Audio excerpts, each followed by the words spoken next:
بسم اللہ الرحمن الرحیم۔ کتاب بدایت الحکمہ جس کے مصنف محمد حسین طباطبائی اور اس کے 11ویں مرحلے کی 8ویں فصل جس کا عنوان تھا کہ علم دو طرح سے تقسیم ہوتا ہے۔ اس کی پہلی قسم بدیہیات اور دوسری نظریات، یعنی بدیہی وہ علم جس میں کسب و نظر کی ضرورت نہیں، چاہے وہ تصور ہو یا تصدیق، اور دوسری قسم تھی نظری یا نظریات جس میں کسب غور و فکر کی ضرورت ہوتی ہے، چاہے وہ تصور ہو یا تصدیق ہو۔ یہاں تک تھا، اور یہ ہم آخر میں پہنچے تھے کہ جتنی بھی بدیہیات کی پہلی قسم جو اولیات ہیں، جو مسلمات ہیں، مسلم ہیں، ہر کوئی اس کو تسلیم کرتا ہے، غور و فکر کی ضرورت بھی نہیں ہوتی، حتیٰ کہ موضوع اور معمول کے تصور سے انسان اس میں جو ایجاب یا سلب کو فوراً پہچان لیتا ہے، اس قدر واضح ہوتی ہے، اس میں شک نہیں ہوتا۔ یہاں پر مصنف نے ایک گروہ لے آئے ہیں سوفسطائی۔ حالانکہ سوفسطائی کا معنی یہی ہے کہ وہ علوم کے یعنی شیدائی، یعنی لیکن آپ دیکھیں کہ ان کا نزدیک کیا تھا کہ وجود العلم، علم کے وجود کے منکر تھے یا علم کا انکار کرتے تھے۔ انکار کیوں کرتے تھے؟ اس لیے کہ وہ جو بھی علم حاصل کرتے تھے اس میں یقین نہیں تھا، شک ان کو رہتا تھا۔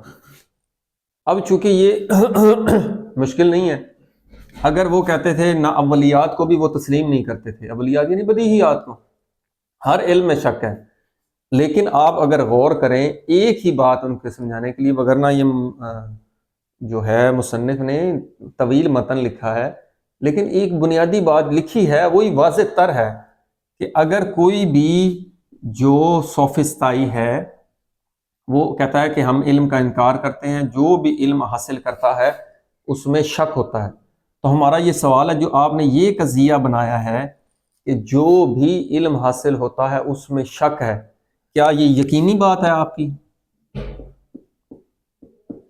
یا یہ بات جو جس پہ آپ نے اپنا سارا علم کھڑا کیا ہے کہ جو بھی علم حاصل ہوتا ہے اس میں شک ہوتا ہے، کیا یہ یقینی ہے یا خود اس میں بھی شک ہے؟ اگر اس بات میں ہی شک ہے جو آپ نے ایک قانون بنایا ہے، ایک سیکنڈ،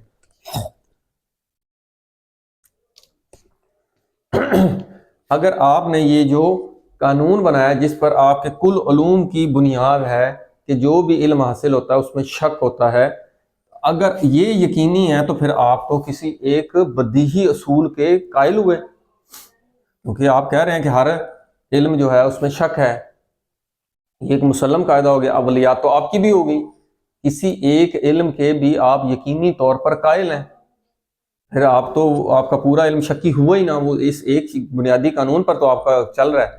اگر کہتے ہیں نہیں اس میں بھی شک ہے تو پھر آپ کا یہ سارے کا سارا علم ہی یقینی نہ ہوا، یہ بات ہی آپ کی صحیح نہیں ہے کہ علم میں شک ہوتا ہے، کیونکہ اس بات میں بھی آپ شک میں ہیں۔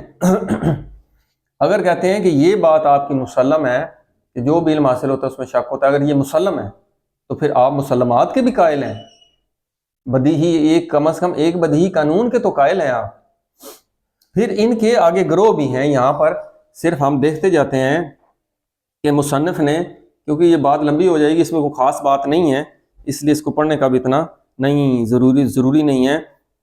مصنف کہہ رہا ہے کہ جو سوفسطائی ہوتے ہیں وجود علم کے منکر ہیں اور وہ اول و اولیات کو بھی تسلیم نہیں کرتے۔ پھر مصنف کہتا ہے کہ ایک سوفسطی جو ایک دعویٰ کرتا ہے کہ علم نہیں ہے بلکہ جو بھی ہم علم حاصل کر رہے ہیں اس میں ہم شک کر رہے ہیں، تو مصنف کہہ رہا ہے کہ آپ یہ اعتراف کر رہے ہیں کہ آپ ہر علم میں شک کر رہے ہیں، جبکہ آپ یہ بھی اعتراف کر رہے ہیں علم کا، وہ کون سا علم ہے؟ وہ علم یہ ہے کہ یہ جو بھی ہم علم حاصل کرتے ہیں اس میں شک ہے، یہ ایک علم تو ہے نا آپ کے پاس، اسی پر تو آپ کی بنیاد ہے۔ دوسری بات یہاں پر مصنف کہتا ہے ٹھیک ہے، آپ کہتے ہیں جی ہر چیز میں شک ہے، تو اللہ نے جو آپ کو 5 حصے دی ہیں، آپ کی سمع، آپ کی بصر یا سننا دیکھنا، اسی طرح شامہ، جو لامسات، جتنے بھی حصوں سے آپ علم حاصل کر رہے ہیں، ایسے تو نہیں ہے آپ کو بھوک کیسے لگتی ہے؟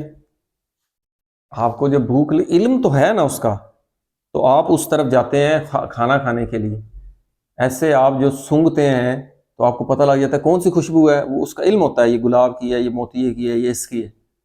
بعض لوگ تو جو لگاتار استعمال کرتے ہیں عطر وغیرہ، وہ خوشبو سونگھنے سے بتا دیتے ہیں کہ یہ اس لیول کا ہے، اس میں پرسنٹیج کم ہے یا زیادہ ہے، گلاب کا بھی ہو تو اس قدر۔ تو وہ ایک علم حاصل ہوتا ہے نا آپ کے پاس، تو اگر آپ کو یقین ہی نہیں تو پھر تو آپ بتا ہی نہیں سکتے۔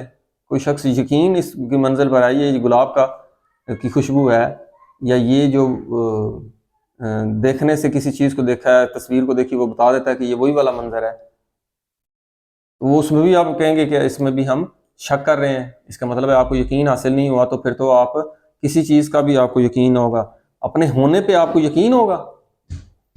ہاں، اس مقام پر یہاں پر مصنف نے لکھا ہے کہ دو قسم کے سوفسطائی ہیں، جو ایک اپنے ہونے میں اپنے وجود اور اپنی جو ادراکات ہیں اس کا قائل ہے، لیکن خارجی جو ہے، جو علم حاصل ہوتا ہے اس میں شک کے قائل ہے۔ دوسرا گروہ تو نہ اپنے وجود کا، نہ اپنے ادراکات کا، اور نہ ہی خارجی علم کا عقیدہ رکھتا ہے۔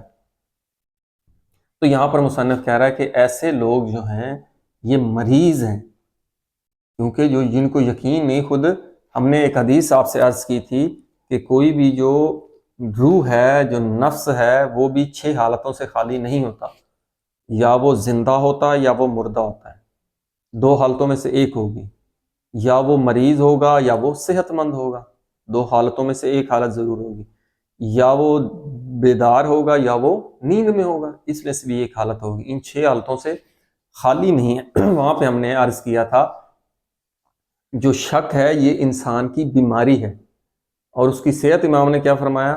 اس کا یقین حاصل کرنا۔ تو جس کو یقین نہیں، جو شک میں ہے، تو وہ مریض ہے۔ حالانکہ حدیث مصنف نے نہیں عرض کی، لیکن حدیث سے بھی یہ واضح ہوتا ہے کہ جس کو یقین حاصل نہیں ہوتا، جو شک میں پڑا ہوا ہے، جو شکی ہے، اور بہت ساری حدیث ہیں یہ شک کے بارے میں تو جو شکی ہوتا ہے وہ بیمار ہے اور اس کو علاج کی ضرورت ہے۔ چونکہ یہ بیماری نفس کی ہے، روحانی بیماری ہے، تو اس کے لیے یہ دوائیاں وغیرہ نہیں، اس کو علمی ایک ڈوز یعنی خوراک کی ضرورت ہوگی۔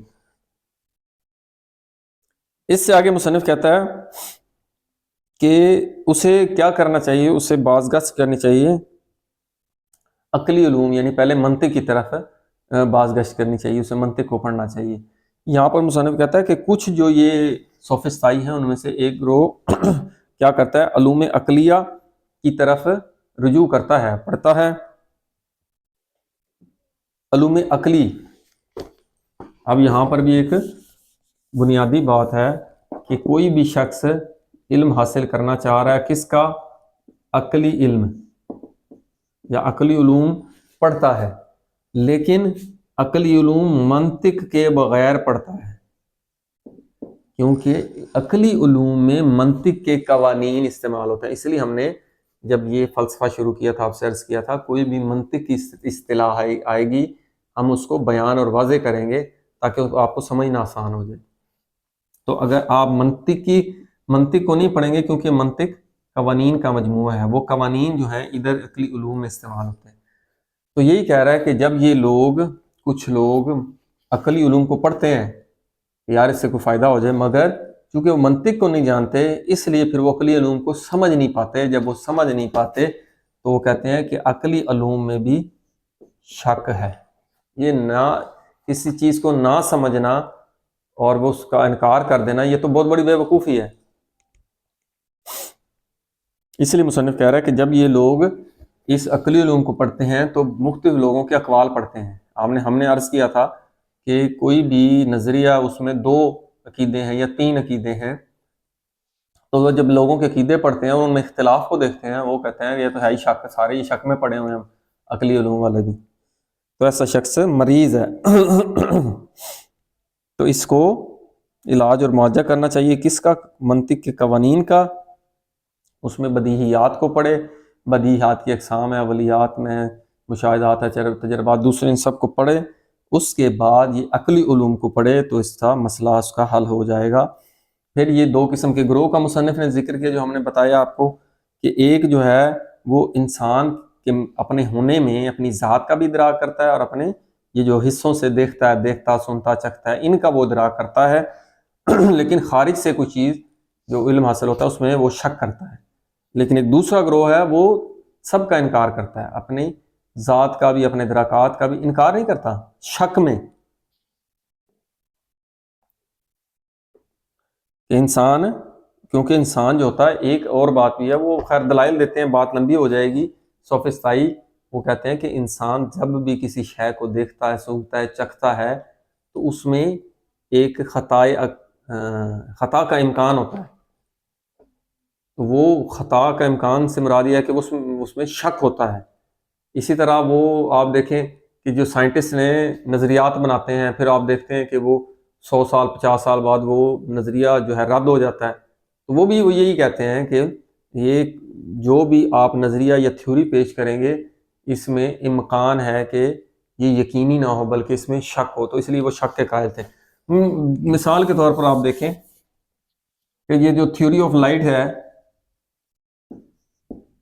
تو اس کی دو ویو نیچر ہے یا پارٹیکل نیچر ہے.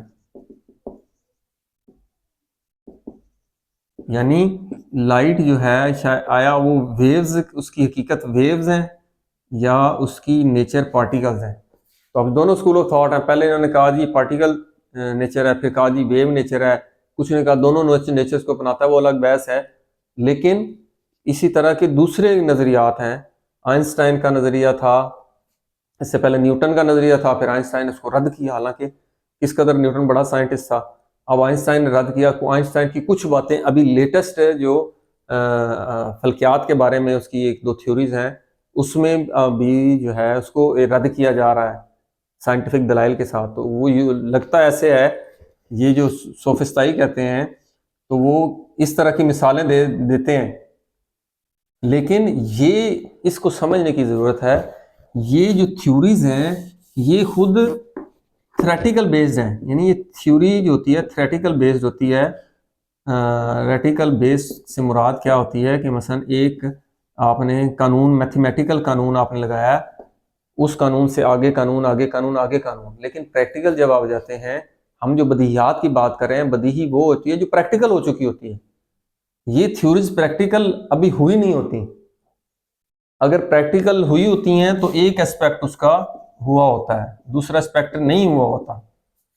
جبکہ ہم جو مسلمات کہہ رہے ہیں وہ واضح تر ہیں، ثابت شدہ ہیں، اس میں انکار کبھی کسی نے نہیں کیا.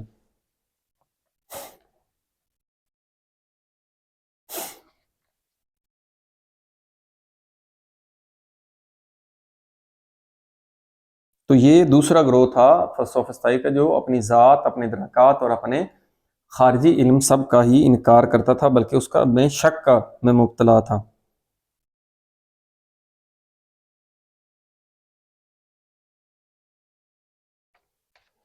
تو یہ آگے مصنف نے ایک دو مثالیں دی ہیں تو اس سے ضرورت نہیں ہے. بات یہی ہے کہ ایسے شخص جو ہیں وہ بیمار ہے اور اسے کس چیز کی طرف جانا چاہیے؟ عقلی علم کی طرف. اور عقلی علم منطق کے قوانین کے بغیر اس کو حاصل نہیں کیا جا سکتا. والحمد للہ رب العالمین.